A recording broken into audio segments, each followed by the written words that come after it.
Hello students, मेरा नाम love Kumar. मैं आपका फिर से स्वागत करता हूं मेरे यूट्यूब चैनल एलकेएस केमिस्ट्री क्लासेस पर। बेटा, आज हम केमिस्ट्री का बहुत ही इम्पोर्टेंट टॉपिक पढ़ने जा रहे हैं जिसका नाम है इलेक्ट्रोकेमिस्ट्री। मैं इसे स्टार्ट करूं उससे पहले मेरी आपसे एक रिक्वेस्ट है, यदि आज तक आपको मेरी वीडियो पसंद आए हों तो प्लीज़ सब्सक्राइब करें, बेल आइकन को दबाएं और अपने फ्रेंड्स, स्कूल फ्रेंड्स के साथ ज़्यादा से ज़्यादा शेयर करें। ओके। इलेक्ट्रोकेमिस्ट्री स्टार्ट करने से पहले मैं आपको इसके बारे में बता दूं कि ये बहुत ही इम्पोर्टेंट चैप्टर है केमिस्ट्री का। कोई भी कम्पिटिटिव एग्जाम हो, चाहे वो नीट हो, चाहे वो आईआईटी हो, चाहे वो ओलंपियाड्स हो, ऐसा कोई कम्पिटिटिव एग्जाम नहीं होगा जिसमें इस सेगमेंट से इलेक्ट्रोकेमिस्ट्री से क्वेश्चन ना आए। और ये काफ़ी इंटरेस्टिंग टॉपिक है, काफ़ी मज़ेदार देने वाला टॉपिक है। बस आपको पेशेंस के साथ सुनना है और हमें ग्रेजुअली इसको सीखना है, प्रैक्टिस भी करनी है इसकी आपको। ठीक है। और इस चैप्टर में एक्चुअली काफ़ी ज़्यादा हद तक यूज होता है आयनिक इक्विलिब्रियम। तो यदि आप कर पाएँ तो एक बार रिवीजन कर लें, जितनी ज़रूरत पड़ेगी उतना तो मैं कराऊंगा ही यहाँ पे, बट एक बार रिवीजन कर लोगे तो वो आपके लिए काफ़ी अच्छा रहेगा। ठीक है। तो बगैर देर की स्टार्ट करते हैं इलेक्ट्रोकेमिस्ट्री। ठीक। ओके। तो देखिए, इलेक्ट्रोकेमिस्ट्री बच्चा पार्टी जो बोल रहा हूँ ध्यान से सुनो, काफ़ी इंपॉर्टेंट चैप्टर है और आईआईटी में या नीट में सेलेक्ट होने के लिए ऐसे चैप्टर्स का आना जरूरी है। कभी कभार तो पता है आपको, इसमें से दो दो तीन तीन क्वेश्चंस एट ए टाइम एक ईयर में पूछे गए हैं। तो बहुत ही इंपॉर्टेंट चैप्टर है और इसका यूज भी केमिस्ट्री में, रिमेनिंग केमिस्ट्री में काफ़ी है, काफ़ी जगह इसका यूज है। तो देखो, electrochemistry it is a beautiful branch of chemistry. तो लिखता हूँ, स्टार्ट करता हूँ। It is branch of chemistry. It is branch of chemistry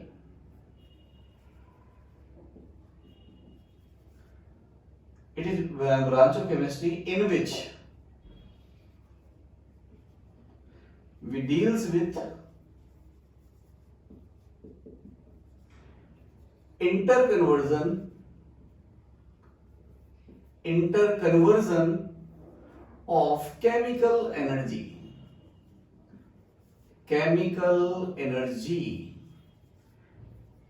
into electrical energy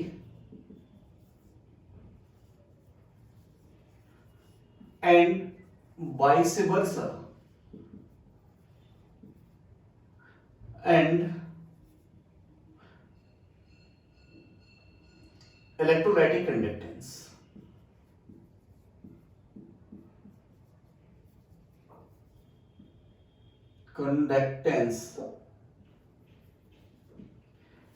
देखिए भाई, हम ये मान लो कि इस ब्रांच में केमिकल से इलेक्ट्रिसिटी प्रोड्यूस करेंगे। आपको थोड़ा सा फनी लग रहा हो, यस, केमिकल से इलेक्ट्रिसिटी प्रोड्यूस करेंगे और इलेक्ट्रिसिटी को कंज्यूम करके कई सारी केमिकल रिएक्शंस भी कराएंगे।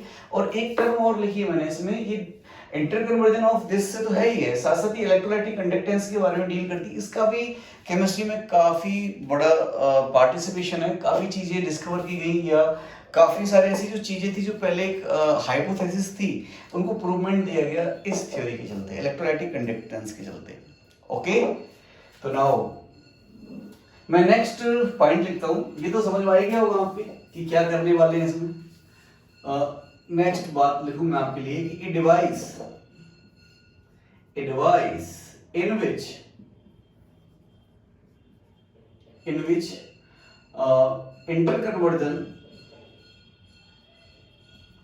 interconversion of electrical energy and chemical energy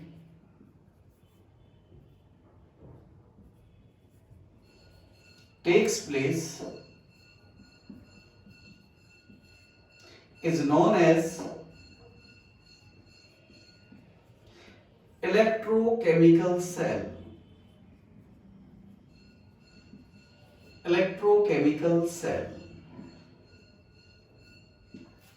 बच्चा पार्टी, ये मोस्ट ऑफ द सेगमेंट जो है इस चैप्टर का, ये इलेक्ट्रोकेमिकल सेल ही कवर करने वाला है। ठीक है। इलेक्ट्रोकेमिस्ट्री के कुछ पोर्शंस होते हैं, जैसे इलेक्ट्रोकेमिस्ट्री में हमें जो पढ़ना है मेनली, वो हमें पढ़ना है इलेक्ट्रोकेमिकल सेल,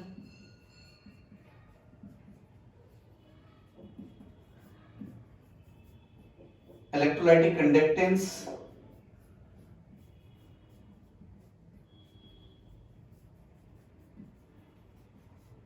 हम कोरेजन भी ले सकते हैं, मतलब कोरेजन है और कुछ इसके यूजेस भी हैं, बट मोस्टली ये हमें पढ़ना है बस, तो उनको लिखने से कोई वो नहीं है, वो धीरे छोटे छोटे टॉपिक से हम ले लेंगे इसको। ये अपने सिलेबस का पार्ट है, ठीक है। तो तीन पार्ट, दो पार्ट हो गए इलेक्ट्रोकेमिस्ट्री के, electrochemical cell and electrolytic conductance. अब इलेक्ट्रोकेमिकल सेल के बारे में मुझे आपको बताना है, तो electrochemical cell, my dear students, electrochemical cell के दो पार्ट होते हैं, गैल्वेनिक सेल और दूसरा होता है इलेक्ट्रोलाइटिक सेल। इलेक्ट्रोलाइटिक सेल हम यहीं से स्टार्ट करेंगे, बट इनको पहले मैं थोड़ा सा बाइफरकेट कर दूं कि ये होते क्या हैं, देन आफ्टर हम ये इलेक्ट्रोकेमिस्ट्री जो चैप्टर है गैल्वेनिक सेल से स्टार्ट करेंगे, ठीक है। तो देखो गैल्वेनिक सेल में क्या होता है बेटा, इसमें केमिकल एनर्जी से, इसमें केमिकल एनर्जी चेंज होती है, chemical energy converts into electrical energy.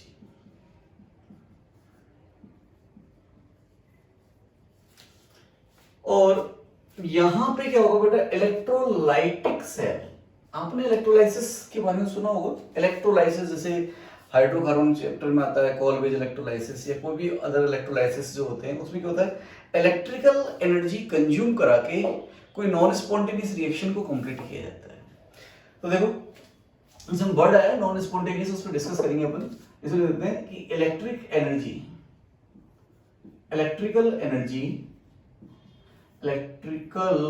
Energy consumed to occur a non-spontaneous reaction, non-spontaneous chemical reaction।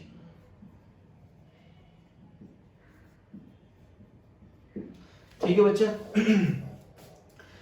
Non spontaneous में बात करता हूं, तो देखो भाई इसको यहां से करते हैं। दूसरी बात, इसके लिए डेल्टा जी की वैल्यू नेगेटिव होती है। डेल्टा जी टर्म तो सुनी होगी आपने, delta G gives free energy, criteria of spontaneity class 11 में।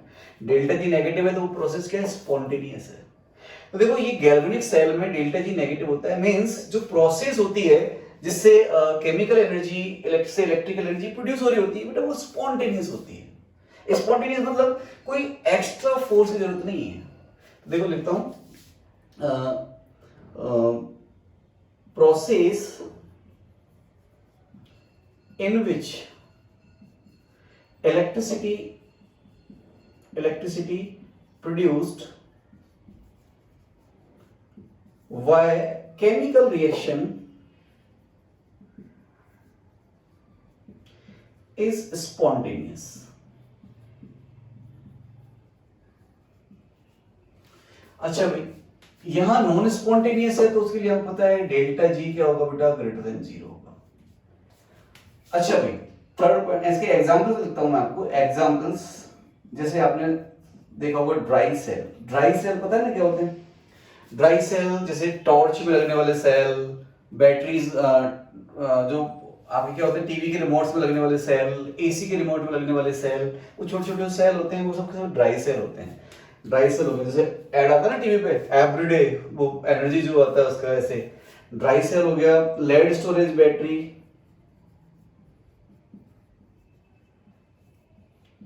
Lead storage battery.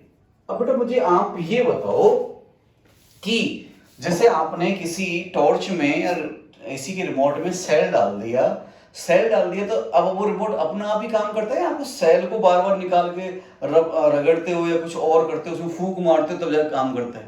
तो एक बार आपने उसमें सेल फिट कर दिया, वो रिमोट अपना वर्किंग कर रहा होगा। मीन्स ये जो सेल में जो केमिकल्स होते हैं, उससे इलेक्ट्रिकल एनर्जी स्पॉन्टेनियस बन रही है, मतलब आपको एक्स्ट्रा फोर्स लगाने की जरूरत नहीं है। आप बस क्या करिए, एक बार उस सेल को फिट कर दीजिए रिमोट में, फिर अपना काम करता रहेगा जब तक कि वो सेल डेड ना हो जाए। तो स्पॉन्टेनियस है। नॉन स्पॉन्टेनियस मीन्स उसको फोर्सफुली करना होता है, अपन को एक्सटर्नल फोर्स की रिक्वायरमेंट होती है। जैसे इसका one of the best example मैं आपको स्पॉन्टेनियस और नॉन स्पॉन्टेनियस को ऐसे समझाऊं कि जैसे काफी बार मैं स्टूडेंट्स को बताता हूँ, थर्मोडायनामिक्स में भी एग्जांपल मैं लेता हूँ कि पानी की टंकी है, यहाँ पे नीचे एक टैप लगा दिया अपन ने, नल लगा दिया और हमने इस टैप को ओपन किया, तो पानी का ऊपर से नीचे आना स्पॉन्टेनियस है। ऐसा थोड़ी है कि हमारे मम्मी पापा जाते हैं टंकी का ढक्कन खोलते हैं, उसमें फूंक मारते हैं तब जाके पानी नीचे आता है, या हम लोग जाते हैं उसमें कूद जाते हैं फूंक मारते हैं पानी नीचे आता है ना, अपना आप आ जाएगा। ये जो टंकी का पानी है ऊपर से नीचे इसका फ्लो स्पॉन्टेनियस है, without any external force. But जब एक बार टंकी खाली हो जाए तो आपको नीचे से ऊपर पानी पहुंचाना है, तो it is non spontaneous, it need external force. हमें मशीन लगानी पड़ेगी, मतलब जैसे हम कहते हैं मशीन चालू करते हैं फिर वो पानी ऊपर चढ़ाती है, पानी नीचे लाने के लिए मशीन लगानी पड़ेगी ना, बट ऊपर ले जाने के लिए मशीन लगानी पड़ेगी। अब बहुत सारा तो मशीन नहीं लगाएंगे, हम तो वैसे लेके जाएंगे। अरे बच्चे जब आप खुद भी हाइट पे जाओगे ना, पढ़ा है ना वर्क एनर्जी थ्योरम, जब आप हाइट पे जाओगे तो आपकी पोटेंशियल एनर्जी बढ़ेगी, तो आप क्या करोगे बेटा, उस टाइम वर्क कर रहे होगे ना उस टाइम पे। मैं किसी चीज को नीचे से ऊपर लेके जाने में अगेंस्ट द ग्रेविटी, यदि उस पेन को नीचे से ऊपर लेके जा रहा हूँ तो मैं वर्क कर रहा हूँ, और मैंने किया गया वर्क कहाँ जा रहा है, इसकी पोटेंशियल एनर्जी में स्टोर हो रहा है। तो वर्क भी तो किसकी फॉर्म में, एनर्जी की फॉर्म में। तो आपको पानी ऊपर लेके जाने के लिए वर्क करना पड़ेगा, तो एनर्जी कंज्यूम करनी ही पड़ेगी, एक्स्ट्रा फोर्स एक्सटर्नल हेल्प चाहिए। तो ये नीचे से ऊपर जाना नॉन स्पॉन्टेनियस, ऊपर से नीचे जाना स्पॉन्टेनियस। तो ये लाइक जैसे कि पानी ऊपर से नीचे आ रहा है, मतलब एक बार आपने स्टार्ट कर दिया तो अपना आप चलता रहेगा, कोई एक्सटर्नल फोर्स की जरूरत नहीं पड़ेगी। बट एक बार समझ आई आपको, ठीक है। और मैं इसके एग्जांपल्स में लेता हूं, जैसे एग्जांपल्स का इसके यूजेस ले लेता हूं। इनके यूजेस तो आपको पता ही है, इसकी यूजेस आपको क्या पता है, जैसे अपने घर में बैटरी इन्वर्टर है, वो लेड स्टोरेज बैटरी होता है, कार में, मोटरसाइकिल में, स्कूटी में, जहाँ भी वो बैटरीज होती हैं, या फिर ट्रेन में हम देखोगे ना डीजल इंजन की भी ट्रेन होती है, इसमें डब्बे होते हैं, वहाँ इलेक्ट्रिसिटी कहाँ से आती है, इनसे आती है, लेड स्टोरेज बैटरी से। जैसे एसी कंपार्टमेंट भी चलते हैं, फैन लाइट सब चलते हैं, तो ये हमें इलेक्ट्रिसिटी देते हैं, इसका तो यूजेस पता है। इसका यूजेस भी देता हूँ मैं जैसे एक तो सबसे पहला छोटा, ज्यादा नहीं है, इलेक्ट्रोप्लेटिंग के काम आता है। इलेक्ट्रोप्लेटिंग पता है ना आपको कि ऑर्नामेंट्स के ऊपर प्लेटिंग की जाती है, सिल्वर कोटेड कुछ ऐसा, कोई कोटिंग करनी है वो। दूसरी बात, इसका जो मेन यूज है ना बेटा, वो मेन यूज है रिफाइनिंग में, refining of raw metals, raw कैसे लिखते हैं, refining of metals obtained from और आगे चल के आप पढ़ोगे इनको, कॉपर की रिफाइनिंग की जाती है, ठीक है। कॉपर का और CuFeS2 से कॉपर निकालते हैं, तो मेटलर्जिकल प्रोसेस उसको निकालते हैं, तो इम्प्योर कॉपर होता है, उसकी रिफाइनिंग इससे की जाती है बेटा। और अपने 12th का चैप्टर है मेटलर्जी, से पढ़ेंगे अपन इसको। अगला है बेटा, इससे खुद से ये इलेक्ट्रोमेटलर्जी भी एक चीज होती है। इन इलेक्ट्रोमेटलर्जी मेटलर्जी तो नाम सुना होगा ना आपने, नहीं सुना तो बताता हूं। मेटलर्जी प्रोसेस होती है ओर से मेटल लेना, ओर से मेटल लेने के लिए कुछ प्रोसेस करते हैं। जैसे मान लो यदि अपन हीट करके मेटल ले रहे हैं तो उसको थर्मोमेटलर्जी कह देते हैं अपन, या पायरोमेटलर्जी कह देते हैं। ऐसी इलेक्ट्रिसिटी कंज्यूम करा करके यदि अपन ओर से मेटल ले पा रहे हैं तो इलेक्ट्रोमेटलर्जी होती है। जैसे इसका एग्जांपल है एल्यूमिनियम को प्राप्त करने के लिए अपन को इलेक्ट्रोमेटलर्जी का सहारा लेना होता है, ठीक है। तो ये इसकी इंपॉर्टेंस है। तो अपन ने बाइफर्केशन देख लिया बच्चा इलेक्ट्रोकेमिकल सेल का, कि दो तरह के होंगे, गैल्वेनिक सेल और इलेक्ट्रोलाइटिक सेल। तो मेरे को सबसे पहले आपको गैल्वेनिक सेल पढ़ाना है, यहाँ से स्टार्ट कर रहा हूँ। इलेक्ट्रोकेमिस्ट्री के टोटल 3 पोर्शन है, galvanic cell, electrolytic cell, electrolytic conductance. ये 3 इंपॉर्टेंट है। इस बाद बैटरीज भी आएंगी, ये सारी बैटरीज पढ़नी है अपन को, मैं उसको गैल्वेनिक सेल में खत्म कर लूंगा, और एक कोरिजन एक टॉपिक और होगा छोटा सा, उसको भी कर लेंगे। बट मोस्टली 3 है, galvanic, electrolytic and electrolytic conductance. ठीक है, तो बेटा मैं स्टार्ट करता हूँ गैल्वेनिक सेल से। अब देखो भाई जादू कि केमिकल रिएक्शन से इलेक्ट्रिसिटी कैसे बनती है। देखो बच्चा पैसेंस रखना और जो लेक्चर्स हैं बगैर मिस किए डेली कंटिन्यूटी के साथ इनको देखना है। आपने यदि डिसकंटिन्यूटी की है, कंसिस्टेंसी नहीं रखी, तो फिर ये इलेक्ट्रोकेमिस्ट्री समझ ना आएगी। इस जैसे ही इसका क्वेश्चंस करने वाला पोर्शन स्टार्ट होगा, तो जैसा मैं आपको बता चुका हूँ कि इस वीडियो की डिस्क्रिप्शन में आपको टेलीग्राम ऐप की लिंक मिल जाएगी, वहां पर आप ज्वाइन कर सकते हो। मैं क्वेश्चंस वहीं पोस्ट करूंगा और आप अपने डाउट्स भी वहीं पोस्ट कर सकते हो। ठीक है तो मैं स्टार्ट करता हूँ गैल्वेनिक सेल को। गैल्वेनिक सेल, गैल्वेनिक सेल इसका लिखता हूं बेटा, सबसे बड़ी पॉजिटिव बात इसकी, it is simplest way to produce electricity,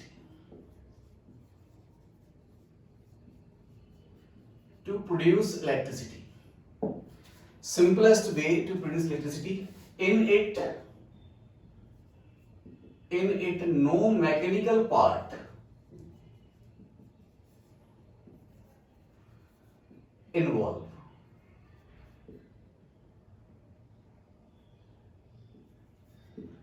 no mechanical part involve. देखो बेटा सिंपलेस्ट वे कैसे, देखो आप सेल लेके आए, रिमोट में फिट किया, आप कुछ करना थोड़ी पड़ रहा है, अपना आप सेल के अंदर रिएक्शन हो रही है और इलेक्ट्रिसिटी प्रोड्यूस हो रही है। बेटा जब लाइट चली जाती है, घर में बैटरी रखी होती है, तो ऐसा थोड़ी है कि उसमें कुछ अलग से ही अपन को उसको हिलाना पड़ता है, ऐसे ऐसे करना पड़ता है तब जाकर इलेक्ट्रिसिटी बनाती है ना, अपने आप रखी शांति से इलेक्ट्रिसिटी बन रही है, कोई मैकेनिकल पार्ट इन्वॉल्व नहीं है। अब देखो आप उससे मैकेनिकल पार्ट, आप जो वर्ड यूज किया कैसे यूज कर रहे हो, एक्चुअली मैं आपको बताता हूँ। देखो इलेक्ट्रिसिटी कैसे बनती है, इलेक्ट्रिसिटी का कमर्शियल प्रोडक्शन कैसे होता है अपने इसमें, वो आप देख लीजिए।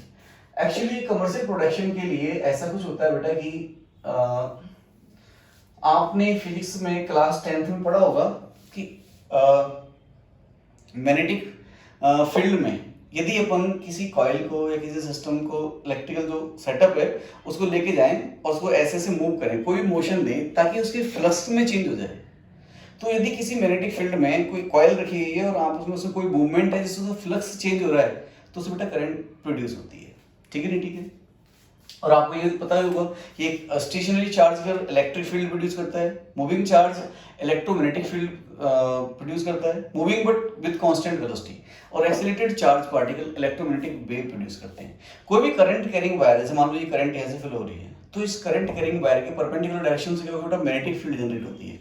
अपने जैसे पंखे वगैरह ना, अपने स्विच ऑन किया, फैन चालू, तो फैन कैसे चलता है, ऐसा थोड़ी कि करंट उसको फ्लो करती ना, इसमें जो कॉइल लगी होती है बेटा काफी सारी, तो जो कॉइल लगी होती है उस कॉइल्स के चलते मैग्नेटिक फील्ड प्रोड्यूस होता है, तो मैग्नेटिक फील्ड के चलते ही घूमता है बेटा। तो करंट से क्या बनती है, मैग्नेटिक फील्ड बनती है। तो इसको रिवर्स में फैराडे ने सोचा था उस जमाने में कि जब करंट से मैग्नेटिक फील्ड बन सकती है तो मैग्नेटिक फील्ड से भी करंट बननी चाहिए। तो उन्होंने बताया था इसको कि जब आप किसी मैग्नेटिक एक्सटर्नल मैग्नेटिक फील्ड में कोई कॉइल वगैरह रख देते हो और उसको इस टाइप से रोटेट करते हो या मूव करते हो कि उसके फ्लक्स में चेंज हो जाए, तो उससे इलेक्ट्रिसिटी प्रोड्यूस होती है। तो इस कंसेप्ट का यूज लिया जाता है जो कमर्शियल स्केल पर इलेक्ट्रिसिटी प्रोड्यूस करते हैं। इवन जो आपके जनरेटर्स हैं उनमें भी यही चीज यूज होती है। तो एक्चुअली टरबाइन होता है, टरबाइन ऐसे एक बड़ी सी रॉड होती है, बड़ा सा ऐसे कुछ होता है, ये किसी भी शेप का हो सकता है, ऐसे कॉनिकल शेप का हो सकता है, सर्कुलर शेप का हो सकता है। ऐसे जैसे आपने देखो ना घर में आपके आसपास जनरेटर्स देखे आपने, इन्वर्टर नहीं, जनरेटर्स जो ऐसे ऐसे शादी में देखे, इसको चलाते हैं, डीजल डालते हैं, उसके अंदर वो व्हील घूमता है, उससे इलेक्ट्रिसिटी आती है। तो जो व्हील घूम रहा है ना, उस व्हील पर ऐसी कॉइल से लगी होती हैं और सामने मैग्नेट रखा होता है, उसकी फ्लक्स में चेंज होता है और वो इलेक्ट्रिसिटी प्रोड्यूस कर देता है। सिंपल सा वे, मैग्नेट रखो, उसके सामने उस कॉइल्स को घुमाओ, फ्लक्स चेंज होगा, इलेक्ट्रिसिटी प्रोड्यूस होगी। तो यहाँ पर ये टरबाइन है, मैंने इसको इस शेप का लिख दिया है। तो देखो भैया ये इस पे कुछ कॉइल्स ऐसे में बना देता हूँ, लेट से मैंने कॉइल्स बना दी। अब देखो ये टरबाइन बेटा ऐसे नहीं छोटा मोटा, कमर्शियल स्केल पे लेट से पूरे पंजाब को, पूरे राजस्थान को, पूरे इंडिया को इलेक्ट्रिसिटी चाहिए, तो ऐसा तो है नहीं कि छोटे छोटे से टरबाइन बनाएंगे, ये बहुत बड़े बड़े होते हैं। Like as a metro pillar देखा ना आपने, इतने बड़े बड़े है, उससे भी बड़े टरबाइन होते होंगे। तो इस टरबाइन को मेरे को रोटेट करना पड़ेगा, क्योंकि यदि स्टेशनरी है तो उसकी फ्लक्स में चेंज नहीं आएगा, और फ्लक्स में चेंज नहीं आया तो इलेक्ट्रिसिटी प्रोड्यूस नहीं होगी। तो अब मुझे इस टरबाइन को घुमाना पड़ेगा, या तो अप डाउन करो चाहे इसको ऐसे घुमाओ। तो ये तो मैकेनिकल पार्ट हो गया, मैकेनिकल एनर्जी मतलब यूज होगी इसके अंदर घुमाने के लिए, ठीक है ना, ठीक है, तो मैकेनिकल पार्ट है। अब आपको पता है इस टरबाइन को घुमाना अपने आप में एक बड़ी बात है। और दूसरी एक इंपॉर्टेंट बात आपको बता देता हूँ यार, electricity is the form of energy, और आप एनर्जी की किसी फॉर्म को प्रोड्यूस कर रहे हो तो आपको दूसरी फॉर्म ऑफ एनर्जी कंज्यूम करानी पड़ेगी, बिकॉज फर्स्ट लॉ क्या कहता है, energy can never be created nor destroy, energy conserved है, फिक्स्ड है। तो यदि आप इलेक्ट्रिसिटी बना रहे हो, इलेक्ट्रिकल एनर्जी प्रोड्यूस कर रहे हो, दूसरी एनर्जी कंज्यूम करनी ही पड़ेगी। तो कौन सी एनर्जी कंज्यूम हो रही है, अब इसको घुमाने के लिए करो एनर्जी कंज्यूम, मेट्रो पिलर को घुमाओ। अब इंसानों में तो 2-3 लोग ही हैं, अपना प्रवास है बाहुबली वाला, वो घुमा सकता है इसको, रजनीकांत घुमा सकता है इसको, अब देख लो तुम। तो इसको घुमाना अपना अपनी बड़ी बात, उसके लिए बहुत ज्यादा एनर्जी चाहिए। तो उसको घुमाने के लिए सामने देखो ना, पानी से इलेक्ट्रिसिटी बनाते हैं वाटरफॉल से, तो इसे लेट से ये यहाँ से वाटरफॉल हो रहा है ऐसे, तो वाटरफॉल हो रहा है तो काफी हाइट पर होता है ये, तो ऊपर से नीचे आते आते हैं, क्योंकि काफी हाइट पर है, लेट से यहाँ ऐसा प्लांट लगाया अपने, इसमें इलेक्ट्रिसिटी प्रोड्यूस हो रही है इतनी हाइट से, तो इसकी पोटेंशियल एनर्जी बहुत ज्यादा है, mgh। पोटेंशियल एनर्जी कन्वर्ट होगी किसमें, वो वर्क, इस पोटेंशियल एनर्जी से वर्क कराएंगे। पढ़ा है ना फिजिक्स में क्लास 11 में, वर्क और एनर्जी, जो वर्क होता है change potential energy, kinetic energy के फॉर्म में, जो भी एनर्जी में चेंज आ रहा है वो किसमें जाता है, वर्क में, आप उसको लेके जा सकते हो। तो देखो भैया, अब इस वाटरफॉल को, जैसे उससे वाटर आ रहा है, तो बेटा इसको जो है ना ऐसे इस वाटर को कलेक्ट करते हैं और ऐसे सर्कुलर कैपिलरीज में इसको लेकर आते हैं। सर्कुलर कैपिलरीज में लाने के लिए रीजन है कि उसको एक सेंट्रीफ्यूगेशन टाइप से हो सके, मतलब ऐसे ऐसी मोशन मिल जाए इसको। रीजन क्या है कि यहाँ पे टरबाइन का जो वाला पार्ट होता है ना, नीचे बाहर निकला होता है, ये ऐसे सर्कुलर टाइप का होता है, और मेरे को इसको घुमाना है। तो उसको घुमाने के लिए मैं चाहता हूँ ऐसा ये वाटर है ऐसे घूमता हुआ है। आपने देखा होगा ना यार, बाल्टी में आप पानी रखो, उसको हाथ से ऐसे लाओ, तो वो एक ऐसे ऐसे रोटेट होने लग जाता है पूरा पानी, तो ऐसे ऐसे लेकर आते हैं, उसको उस पर डालते हैं, इससे टरबाइन घूमता है, ये घूमा, फ्लक्स में चेंज आया, इलेक्ट्रिसिटी प्रोड्यूस हुई। तो आप कहोगे सर कौन सी एनर्जी कंज्यूम करा लिया आपने, मैं कहूँगा भैया ये वाटर की जो एनर्जी थी इतनी हाइट से वो कंज्यूम करा ली, हालांकि इसमें अपने कोई पैसे नहीं लगे। तो सबसे जो कन्वीनियंट वे होता है ना बेटा, वो ये वाला होता है इलेक्ट्रिसिटी प्रोड्यूस करने का, बिकॉज ये नेचुरल एनर्जी है, नेचर से ऊपर से पानी आ रहा है, एनर्जी लेकर वो उसको जा रहा है। बट आजकल आपको पता है वाटरफॉल्स में काफी ज्यादा पानी नहीं है, क्योंकि जब तक पानी नहीं है यहाँ पे टरबाइन घूम नहीं सकते। तो अब अकेले इतने वाटरफॉल इंडिया में है नहीं कि इतनी सारी इलेक्ट्रिसिटी प्रोड्यूस कर सके जितनी इंडिया को चाहिए। तो जैसे एनटीपीसी है ना, एनटीपीसी इलेक्ट्रिसिटी प्रोड्यूस करती है, उसके काफी सारे प्लांट्स ये उत्तराखंड वगैरह में वो इसी से ऐसे यूज करते हैं। अब दूसरा आपने सुना होगा कोयले से इलेक्ट्रिसिटी प्रोड्यूस करते हैं। तो देखो ओवरऑल चाहे मेथड कोई भी हो, आपको यदि इलेक्ट्रिसिटी प्रोड्यूस करनी है बच्चा, तो इस टरबाइन को घुमाना ही पड़ेगा। तो देखो कोयले से कैसे करते हैं, कोयले से करने के लिए ऐसा नहीं कोयले में कोई जादू है, अलादीन का चिराग है, कोयला रगड़ा और इलेक्ट्रिसिटी बाहर, ऐसे नहीं होगा। वहां पे क्या करते हैं बेटा, कोयला तो सिर्फ एक फ्यूल के फॉर्म में काम में आता है, कोयले से इलेक्ट्रिसिटी नहीं बनती है, वो तो एक फ्यूल है।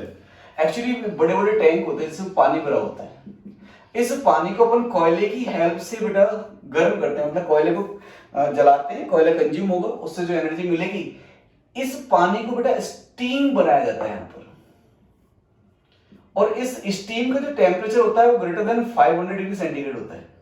फिर इस स्टीम को नैरो कैपिलरीज में पास किया जाता है, मतलब नैरो वाले इसमें, नैरो में क्यों बेटा, क्रॉस सेक्शन एरिया बढ़ जाएगा, कम हो जाएगा, तो उसका प्रेशर क्या होगा, बढ़ जाएगा। तो नैरो में लेके जाने से क्या होगा, उसका प्रेशर बढ़ जाएगा, हाई प्रेशर स्टीम को इस पर टकराया जाता है, इससे ये घूमती है, बस टारगेट इसको घुमाना है, ये घूमी, फ्लक्स में चेंज आया, इलेक्ट्रिसिटी चालू। अब कोयले की जगह काफी लोग आपने सुना होगा कि न्यूक्लियर रिएक्टर में भी इलेक्ट्रिसिटी जनरेट होती है, वो भी इंडिया भी यूज करता है उसको। तो न्यूक्लियर रिएक्टर में ऐसा कुछ नहीं है, न्यूक्लियर रिएक्टर में इतना सा है, इसमें सेम प्रोसेस रहेगा, बट फ्यूल की जगह जो फ्यूल अपन ने कोयला लिया था, कोक लिया था, उसकी जगह हम कोई न्यूक्लियर रिएक्शन करा देंगे। और आप पता है ना न्यूक्लियर रिएक्शंस में तो कितनी सारी एनर्जी निकलती है, एक एटम बम गिरा के देख लेना कभी, सुन लेना उसके बारे में। न्यूक्लियर रिएक्शन होती है, कितनी सारी एनर्जी निकलती है। तो उस न्यूक्लियर रिएक्शन को कंट्रोल्ड वे में कराते हैं, ऐसा नहीं कि पावर प्लांट ही उड़ जाए पूरा, कंट्रोल्ड वे में कराएंगे उस न्यूक्लियर रिएक्शन को। उससे जो एनर्जी रिलीज होगी उससे वही पानी गर्म करेंगे, स्टीम बनाएंगे और उसको उस पर डाल देंगे। तो इन सभी पार्ट्स में बेटा, इन सभी बेस में मैकेनिकल पार्ट इन्वॉल्व है, बट यहाँ पर इस सेल में कोई मैकेनिकल पार्ट इन्वॉल्व नहीं है। बहुत ही सिंपल वे है इलेक्ट्रिसिटी प्रोड्यूस करने का। एनर्जी तो वहां भी कंज्यूम हो रही है, लेकिन वहां कौन सी एनर्जी कंज्यूम हो रही है?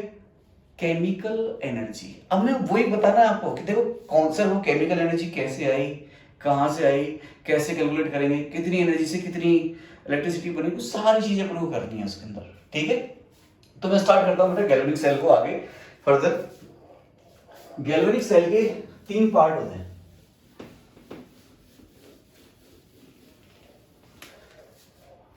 गैल्वेनिक सेल,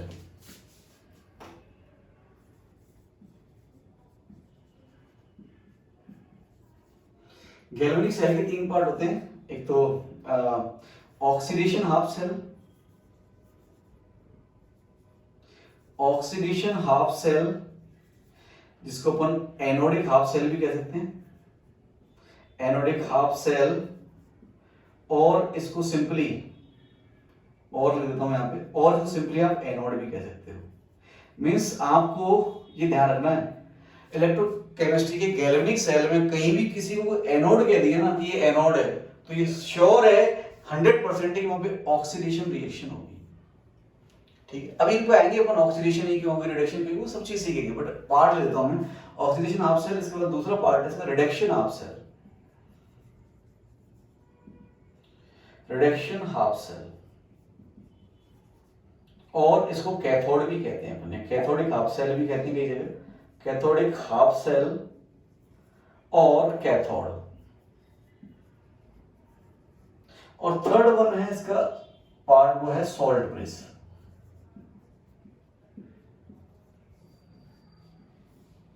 ये सॉल्ट ब्रिज क्या करता है बेटा, इंटरनल सर्किट को कंप्लीट करने का काम आता है। कैसे, वो अपन देखेंगे। अभी 3 पोर्शंस है, मैं वन बाय वन इनको स्टार्ट करता हूं, और उससे पहले मैं आपको एक चीज पढ़ा देता हूं। देखो, अब आप सोच रहे हो कि सर इलेक्ट्रिसिटी प्रोड्यूस करने के आपने काफी सारे तरीके बताए, काफी सारे तरीके होते हैं। जैसे देखो, सोलर एनर्जी को भी कन्वर्ट किया जाता है, इलेक्ट्रिसिटी प्रोड्यूस की जाती है सोलर प्लांट्स में।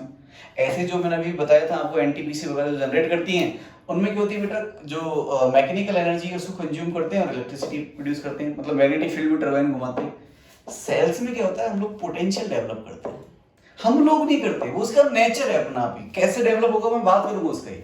2 डिफरेंट पोटेंशियल रहते हैं, मतलब एक आपने हाफ सेल बनाया, उसका कुछ ना कुछ पोटेंशियल होगा, दूसरा हाफ सेल बनाया, उसका कुछ पोटेंशियल होगा, उसको बस वायर से कनेक्ट करना है। 2 पोटेंशियल डिफरेंस के बीच में क्या होता है बेटा, करंट फ्लो होती है, बस इजीली सिंपल से तरह से एक सेटअप लगाना है, 2 हाफ सेल लेने हैं, सर्किट लगाना है, इंटरनल सर्किट कंप्लीट करना है, बस करंट मिल जाएगी। आप बहुत ही सिंपल है गैल्वेनिक सेल बनाना। बट इसके क्वेश्चंस बड़े मजेदार हैं, क्वेश्चंस में तो फिर ये मतलब बैंड हो जाता है सबकी। देखो भैया, तो मैं आपको पोटेंशियल के बारे में बता रहा था, तो पहले मैं बताता हूं पोटेंशियल।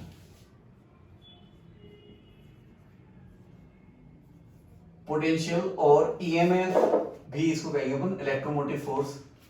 ठीक है, अब देखो ये आप इसको हाफ सेल के लिए भी यूज कर सकते हो और कंप्लीट सेल के लिए भी।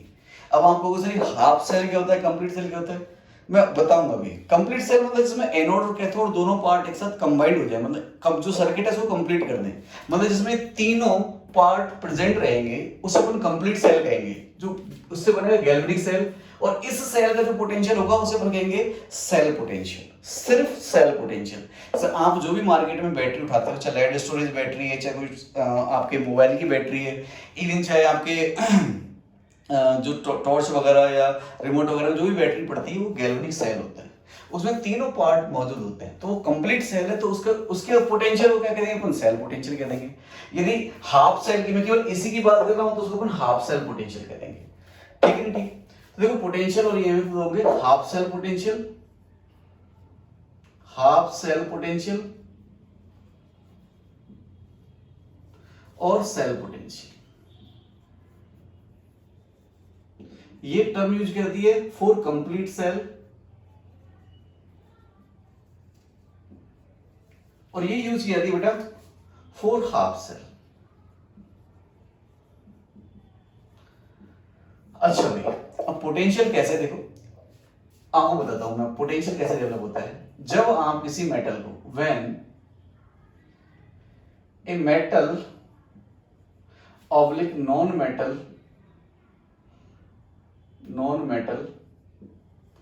dipped in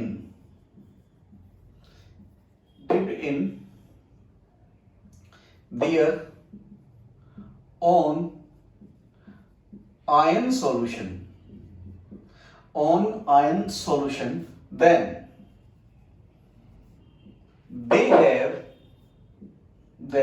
they have natural tendency of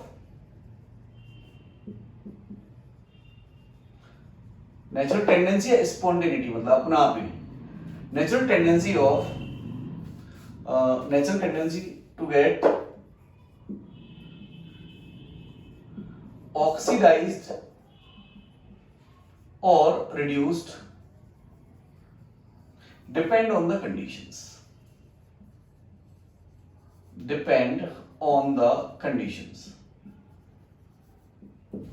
conditions पे डिपेंड करेगा बच्चा। नेचुरल टेंडेंसी, देखो नेचुरल टेंडेंसी वर्ड में क्यों यूज कर रहा हूं कि साइंस पूछ रही है बेटा कि हमारे आसपास जो नेचर है ना, इसकी स्टडी साइंस है। अब जैसे तो पहली बार चार्ज मिले, चार्ज के बारे में तो किसी ने थोड़ी कहा कि ये पॉजिटिव है ये नेगेटिव है। चार्ज का नेचर है कि दो चार्ज या तो एक दूसरे को अट्रैक्ट करेंगे या रिपेल करेंगे। It is nature of charge. इसका कोई प्रूफ नहीं है कि क्यों करते हैं क्यों नहीं करते, उस नेचर है, या तो अट्रैक्ट करेंगे या रिपेल करेंगे। जो अट्रैक्ट करते हैं उनको साइंटिस्ट ने कह दिया अपोजिट चार्ज, जो रिपेल करते हैं उनको लाइक चार्ज बोल दिया। यदि उस जमाने में साइंटिस्ट कहते थे कि जो अट्रैक्ट करने वाले हैं वो लाइक चार्ज है, तो आज अपन वही पढ़ रहे होते। तो नेचर होता है। तो ऐसे इसका कोई मेटल या नॉन मेटल है, उसके यदि खुद के आयंस के सॉल्यूशन में डिप करें तो उनकी टेंडेंसी होती है ऑक्सीडाइज और रिड्यूस होने की, डिपेंड्स ऑन द कंडीशंस। ऐसा नहीं कि आपने डाला और तुरंत ही हो गया ना, कंडीशंस होंगी उसकी। देखिए जैसे मैं बात करूं आपको कि कोई एक मेटल रॉड है, मतलब कोई कंटेनर है, इस कंटेनर में मैंने यहाँ पे कोई मेटल रॉड डाल दी, ये मेटल एम है, और ये कोई सॉल्यूशन है जिसमें m प्लस एन इसकी ऑक्सीडेशन स्टेट है, m प्लस आयन का एक्वस सॉल्यूशन। एनायन कोई भी हो सकता है, एनायन तो केवल इसको चार्ज को बैलेंस करने के लिए होगा। जैसे यदि हमने जिंक की रॉड ले ली तो जिंक सल्फेट Zn+2 और सल्फेट आयन पर -2 चार्ज, ऐसे इसको जैसे डिप किया तो अब इस ये मेटल या तो ऑक्सीडाइज होने की कोशिश करेगा या रिड्यूस होने की कोशिश करेगा।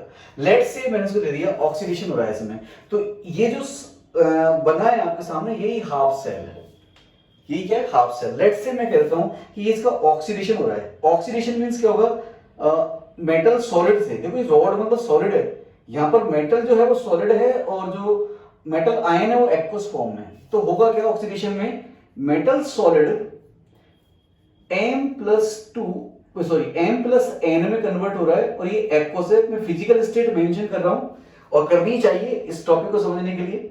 प्लस n इलेक्ट्रॉन ले रहा है, ये कोई रिएक्शन की थी मैंने, ये रिएक्शन है।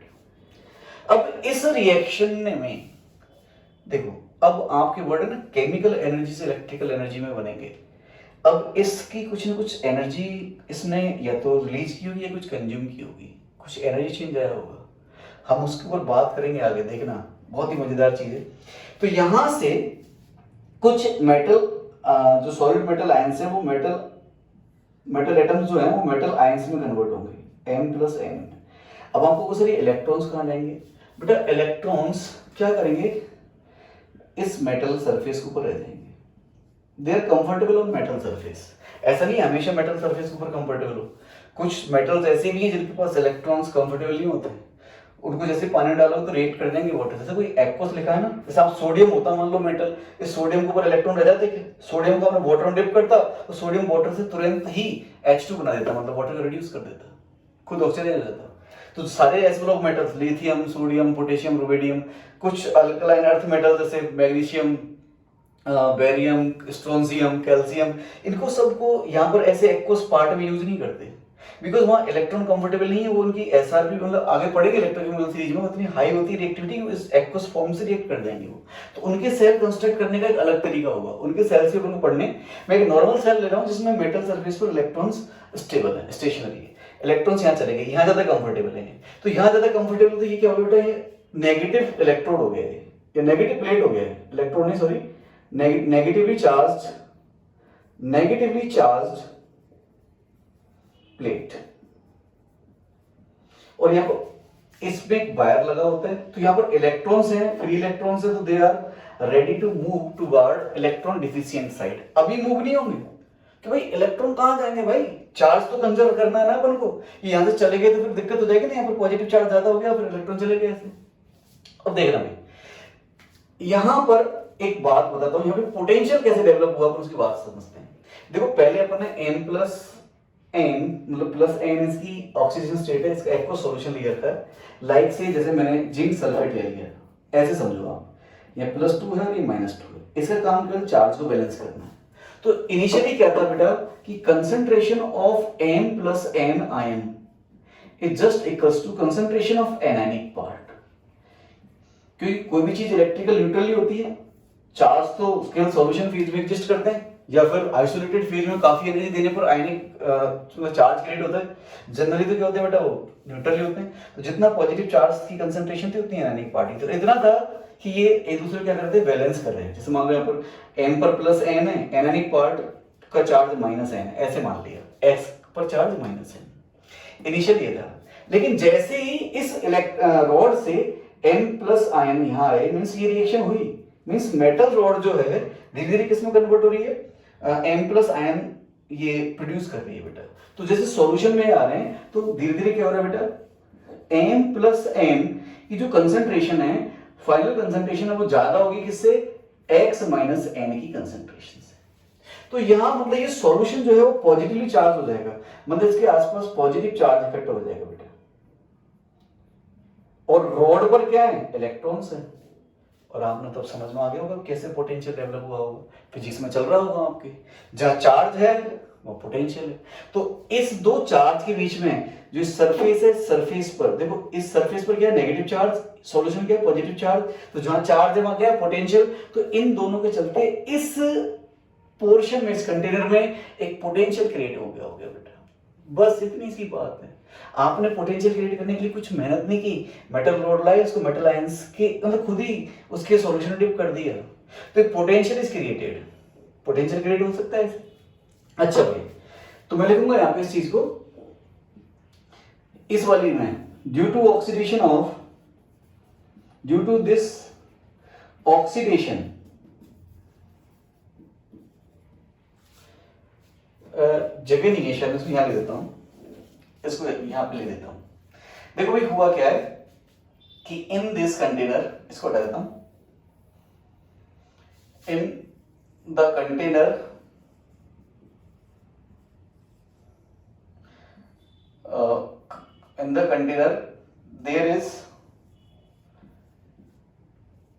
there is a charge separation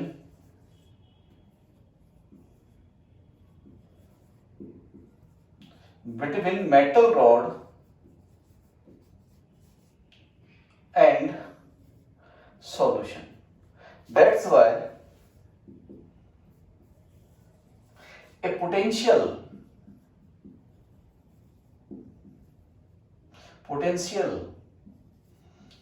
is developed or created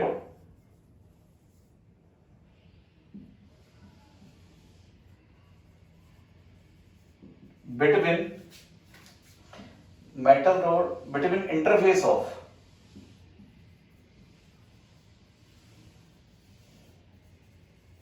metal rod and solution। Means अब इस कंटेनर में पूरे में क्या बेटा, एक पोटेंशियल है। द सच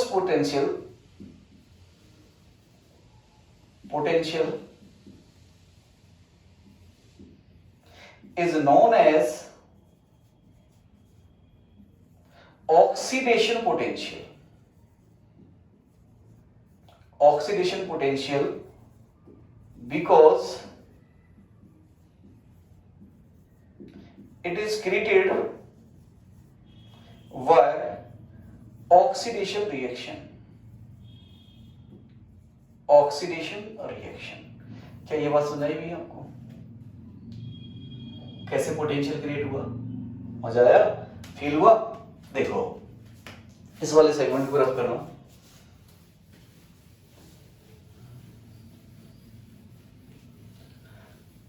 अच्छा भाई तो ऑक्सीडेशन पोटेंशियल मैंने एक्सप्लेन किया आपको, तो ऑक्सीडेशन पोटेंशियल को ऐसे लिख देंगे, देखो अपन ऑक्सीडेशन पोटेंशियल, इसको ऐसे लिखा जाएगा, पोटेंशियल को ई से लिखेंगे हम पूरे चैप्टर में, ई ऑक्सीडेशन, इतना सा लिख दो, या इसको लिख सकते हैं ऐसे ई। ऑक्सीडेशन किसका हुआ बेटा? मेटल से मेटल आयन बना है, तो ऑक्सीडेशन ऑफ एन। और चूंकि देखो एक इंपॉर्टेंट बात है, इसको मैं बाद में पढ़ाऊंगा वैसे ही सेल रिप्रेजेंटेशन में, जब भी फेज डिफरेंट हो, जैसे सॉलिड से एक्वस जा रहा है या एक्वस से सॉलिड आ रहा है, तो इन दोनों फेज को सेपरेट करने के लिए एक वर्टिकल लाइन लगाते हैं अपन, m plus n, this is oxidation potential। अच्छा भाई मैं कह रहा हूं if conditions are standard, condition standard हो जाए, स्टैंडर्ड कंडीशन मतलब कंसंट्रेशन हो जाए 1 मोलर, प्रेशर हो जाए 1 बार, प्रेशर 1 बार, और टेम्परेचर एनी कोई भी हो सकता है, बट हम जनरली 25 डिग्री सेंटीग्रेड प्रेफर करते हैं, ये कंडीशंस हो।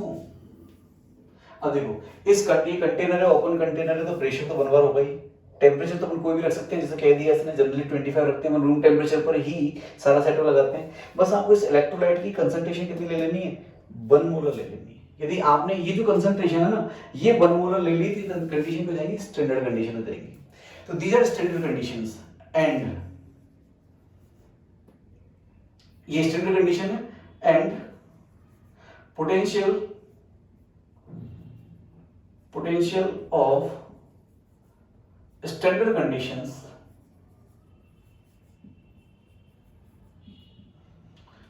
ये ऐसे क्यों लिख रहा हूं मैं? If conditions are standard then the potential is known as, then the potential, कौन सा पोटेंशियल? ये oxidation potential, then the potential is known as standard oxidation potential, और इसको शॉर्ट में SOP भी बोलेंगे, और इसको ऐसे लिखेंगे नॉट से, E नॉट ऑक्सीडेशन, इसको भी देखो नॉट को स्टैंडर्ड पढ़ा जाता है, स्टैंडर्ड ऑक्सीडेशन पोटेंशियल, और इसको E नॉट M से M प्लस N, ये भी आप मेंशन कर सकते हो। अच्छा भाई इस प्रोसेस में क्या होगा, जब मेटल रॉड सॉलिड से एक्वस में जाएगी तो मेटल रॉड का वेट क्या होता जाएगा बेटा? कम होता जाएगा। चाहे तो आप लिख लो कि ऑक्सीडेशन के प्रोसेस में वेट ऑफ मेटल रॉड क्या होगा बेटा? डिक्रीज होगा। ठीक है, लिख देता हूं चलो कि weight of metal rod decreases, यहीं पे लिखो weight of metal rod decreases. और बेटा जिस हाफ सेल पर, इसको ओवरऑल मैं बोलने वाला हूं हाफ सेल, जैसे लिखा था ना, और क्या हो रहा है इस पर? ऑक्सीडेशन हो रहा है, तो मैं इसे लिखूंगा ऑक्सीडेशन हाफ सेल, और इसका जो सेल पोटेंशियल कहलाएगा ऑक्सीडेशन हाफ सेल पोटेंशियल। ठीक है ना? खैर ये तो हम पढ़ने वाले हैं, अलग से सेपरेट में अलग अलग पढ़ाऊंगा, ऑक्सीडेशन हाफ, रिडक्शन हाफ। मैं तो सिर्फ पोटेंशियल के बारे में बात बता रहा था बेटा। आगे चलकर अपन देखेंगे उसमें सेल पढ़ाऊंगा जब, कि जो इसको ऑक्सीडेशन होता है ना उसको हमेशा एनोड लिखेंगे अपन। अब यहां से कंफ्यूज मत हो जाना कि सर एनोड, आप बोल रहे हो कि जहां ऑक्सीडेशन था उसको एनोड लिखोगे, बट इस पर चार्ज तो नेगेटिव है, जबकि तो हम शुरू से पढ़ते हैं कि एनोड तो पॉजिटिव चार्ज होता है, पॉजिटिव प्लेट होती है, ये तो नेगेटिव है। यस बेटा, सेल में उल्टा होता है। सेल में मतलब ये जो एनोड जो होगा वो नेगेटिवली चार्ज होगा।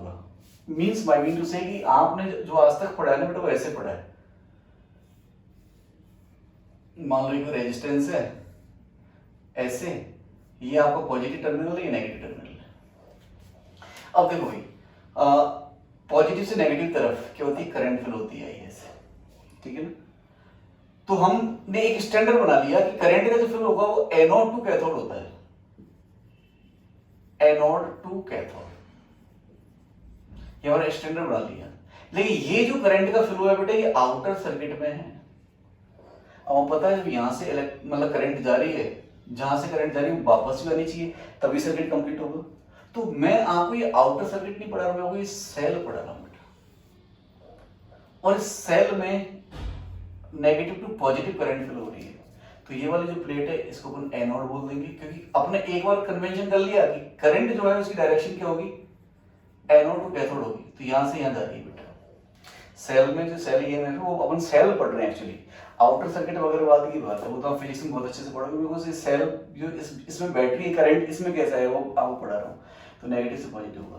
तो एनोड जो होगा हमेशा वो नेगेटिवली, मतलब उसमें चार्ज होगी, चार्ज होगा वो नेगेटिवली चार्ज प्लेट होगी, ठीक है। और मैं आपको पढ़ाता हूँ, ये तो था आपके, मैंने ऑक्सीडेशन बारे में बताया, सॉरी ऑक्सीडेशन नहीं, पोटेंशियल के बारे में। ये तो ऑक्सीडेशन के चलते जो पोटेंशियल डेवलप हुआ है वो मैंने आपको एक्सप्लेन कर दिया। सेम रिडक्शन के चलते जो पोटेंशियल डेवलप होगा उसको मैं आपको बता देता हूँ। तो मैं इसको रफ कर सकता हूँ क्या? तो देखो भाई, पूरा रफ कर रहा हूँ उसको, मैं पॉज करके लिख लेंगे आप।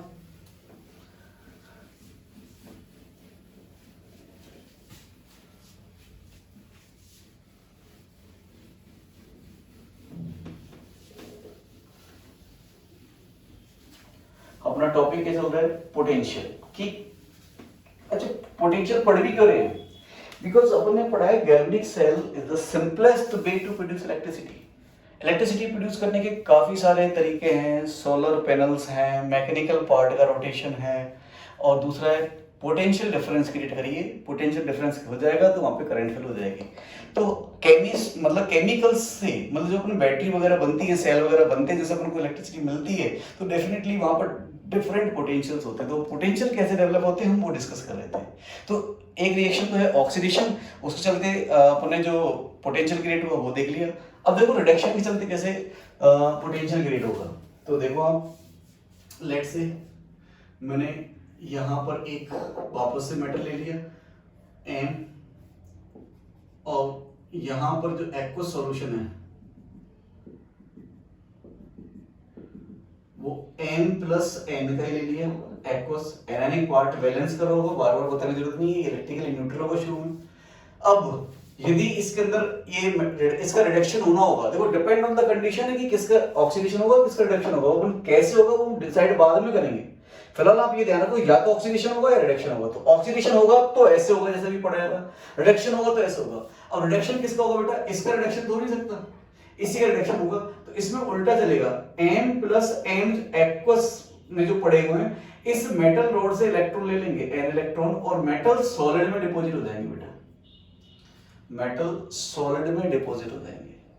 अब होगा क्या कि यहां से देखो, यहां से कुछ मेटल आयंस इससे इलेक्ट्रॉन ले रहे बेटा, और ये डिपॉजिट हो रहे हैं न्यूट्रल होके। ये पूरा पूरा पूरा पूरा पूरा पूरा एम है, ये एम सॉलिड की फॉर्म में डिपॉजिट हुए हैं। तो इनको इलेक्ट्रॉन कहां से मिलेंगे, इस रॉड से मिलेंगे। तो रॉड से इलेक्ट्रॉन ले लिए, तो इस रॉड पर इलेक्ट्रॉन की कमी आ गई, तो इस पे चार्ज क्या हो गया बेटा, पॉजिटिव चार्ज हो गया। एक पॉजिटिव चार्ज यहां क्रिएट हो गया। अच्छा भाई, इनिशियली क्या था, m प्लस n की कंसंट्रेशन जो एनायनिक पार्ट था उसके बराबर थी, लेकिन जब इस सॉल्यूशन में से m प्लस n यहां डिपॉजिट हो जाएंगे तो बेटा इसकी कंसंट्रेशन क्या होगी, कम होगी, घटती चली जाएगी। इसकी कंसंट्रेशन डिक्रीज होगी तो किसी टाइम पर इस माइनस वाले की कंसंट्रेशन ज्यादा हो जाएगी। तो यहां पर तो ये एनायनिक पार्ट है और यहां पॉजिटिव पार्ट है। वापस से क्या होगा बेटा, चार्ज सेपरेशन, चार्ज सेपरेशन है तो वहां पर क्या पोटेंशियल है। इस तरह से जो पोटेंशियल क्रिएट होगा उसको हम कह देंगे रिडक्शन पोटेंशियल। क्या कह देंगे, रिडक्शन पोटेंशियल। तो इस तरह से जो पोटेंशियल में लिखूंगा नहीं पूरा कि ये लेयर वेयर ऐसे ऐसे पूरा लिख चुका हूं, इस रिडक्शन की रिएक्शन से इस कंटेनर में एक पोटेंशियल डेवलप हुआ होगा जिसको हम रिडक्शन कहेंगे, ई रिडक्शन। और आप कह सकते हो ई रिडक्शन किसका हुआ है, m प्लस n का। ये एक्वस फेज में जा रहा है, सॉलिड तो मैंने ऐसे सिलेक्ट कर दिया m, इसको भी रिडक्शन ही पढ़ेंगे। और अगला लिखूंगा मैं, if conditions are standard, conditions are standard then it become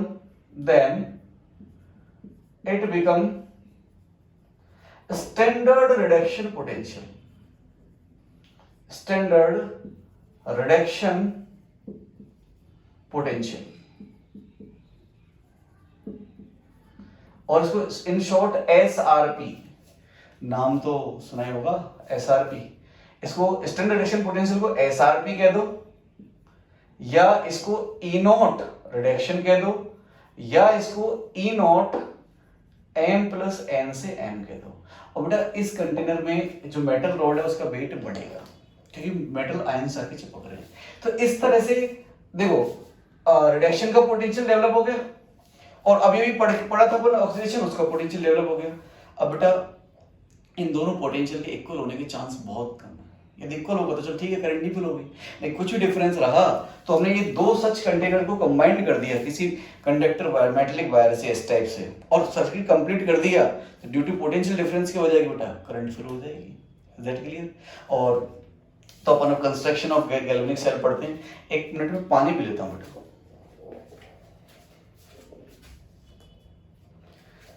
पानी का ऐसा करते हैं, इसको अब अपन नेक्स्ट क्लास में ही कंटिन्यू करेंगे, और आई होप कि आपको ये लेक्चर पसंद आया हो। बेटा देखो काफी ब्यूटीफुल चैप्टर है, आपको कंसिस्टेंटली इसको पढ़ना होगा, और ट्रस्ट मी आप मेरे साथ कंसिस्टेंटली इसको पढ़ते रहें, आप बहुत ही कंफर्टेबल फील करोगे। कोई भी बुक आप सॉल्व करोगे उसके मोर देन 90% क्वेश्चंस आप खुद ही सॉल्व कर लोगे। बहुत ही प्यारा चैप्टर है, और आप ये इसको थोड़ा हार्ड वर्क चाहिए, आपको थोड़ा करना पड़ेगा, बट टेंशन नॉट, मैं हूं ना। एक डायलॉग है ना मूवी का, oh my dear never fear because love is here. कोई प्रॉब्लम नहीं, ये चैप्टर बहुत अच्छा अपन करेंगे, और इसके जितने भी क्वेश्चंस होंगे, मेरे पास इसके क्वेश्चंस का कलेक्शन भी है काफी अच्छा, वो आपको मैं टेलीग्राम ऐप पर डाल दे करूंगा। ठीक है, तो अपन नेक्स्ट लेक्चर मिलते हैं, आज यही करते हैं। ओके बाय बेटा, गुड लक।